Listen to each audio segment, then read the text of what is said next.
Na opinião do saudoso apresentador Flávio Cavalcante, ele é um dos maiores criadores da TV brasileira. E não é só isso. É um dos homens de rádio e televisão com uma trajetória das mais sólidas da mídia nacional. Além disso, é jornalista, compositor e atualmente é um dos jurados do programa Raul Gil da TV Bandeirantes. Estamos falando de José Messias. Muito obrigado desde já pela sua participação aqui no nosso quadro de entrevistas. E eu vou começar a nossa entrevista falando um pouco da sua infância e da sua adolescência, que foi cheia de dificuldades. O que move um garoto do interior de Bom Jardim das Minas Gerais a sair da sua cidade e ir em busca de um sonho no Rio de Janeiro, então capital federal? Você falou de dificuldades, eu tinha tantas dificuldades que nem sonhos eu tinha. Parece meio poético, mas é isso mesmo. Eu sabia que eu tinha uma vida pela frente e eu teria que vencer. E eu falei com meu pai que, olha, eu vou me embora, porque era do interior de Minas Gerais, mas interior mesmo. Primeira coisa, eu quero aprender a ler para recuperar o tempo perdido. Eu quero aprender a ler e escrever, e eu vou lhe escrever contando tudo. E ele disse assim, então só me escreva o dia que você for alguma coisa na vida, mas não me escreva só para dizer o que você é, me escreva para dizer que você é o melhor. Bom, o Erivelto Martins teve uma importante participação no início da sua carreira, apesar de ter sido considerado um homem de personalidade difícil. Como é que surgiu essa parceria entre vocês dois? Eu fui palhaço de circo durante muitos anos. E no circo eu pintava a cara, eu contava piada, eu dançava, eu cantava e tudo. Um dia o Erivelto foi uma grande atração do circo e eu fiz um show e o Erivelto estava muito zangado, a cantora que estava substituindo a Dalva de Oliveira não estava bem naquele dia e eu acabei agradando mais que o Trio de Ouro. O Erivelto Martins chegou para mim e disse assim, menino, você é um grande compositor. Ele disse assim, mas eu não quero ser compositor. Você imagina você falar isso para um Chico Buarque de Holanda, porque o Erivelto era o Chico Buarque de Holanda da época, né? E ele se ofendeu com aquilo. Não, compositor a gente não quer ser, a gente nasce compositor. Eu disse, tá bem, mas não é isso que eu quero para mim.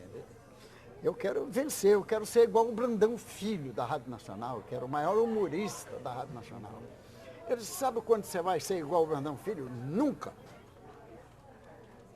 Ele disse, bom, então eu quero ser qualquer coisa, mas na Rádio Nacional. Bom, falando agora de Rádio Nacional, essa emissora que teve uma projeção muito grande nas décadas de 40 e 50 e que foi seu lar profissional durante muitos anos. O que ela representou e o que ela ainda representa na sua vida? Ela representa a vida. Aliás, ela representa a cultura nacional. O Brasil ouvia a Rádio Nacional.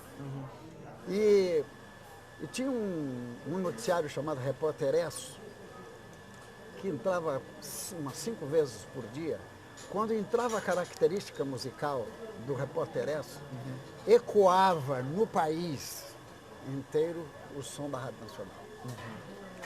E então, para você ver a força disso.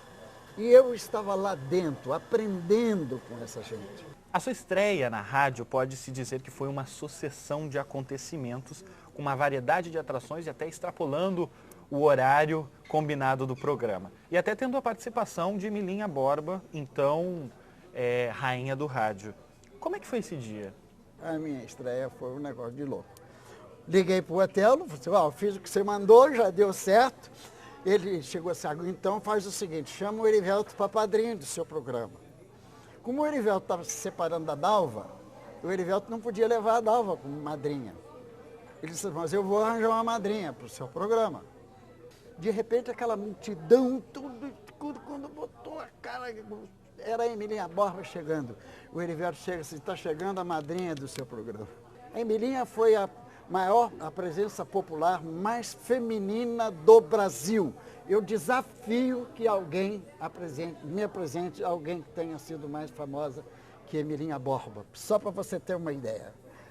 O programa era, como eu já te disse, 1 hora de duração, para começar às 10, terminar às 11. Terminou às 3 da madrugada. A partir da sua amizade com Erivelton, você conheceu Grande Otelo. Como é que era a sua convivência com o maior ator negro brasileiro?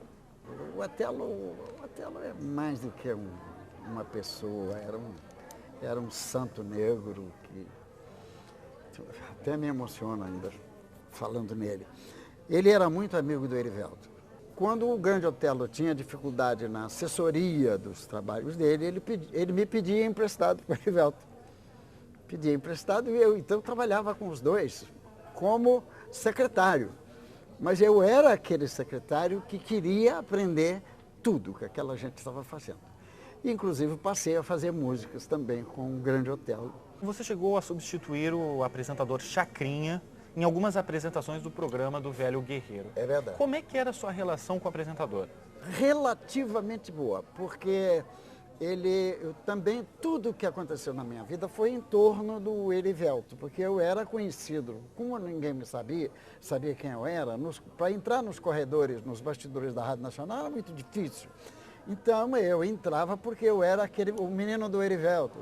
O que o Chacrinha tocava no programa dele era sucesso, né? E o Erivelton precisava que o Chacrinha tocasse os discos dele. Então eu era um pouco essa ponte entre os dois.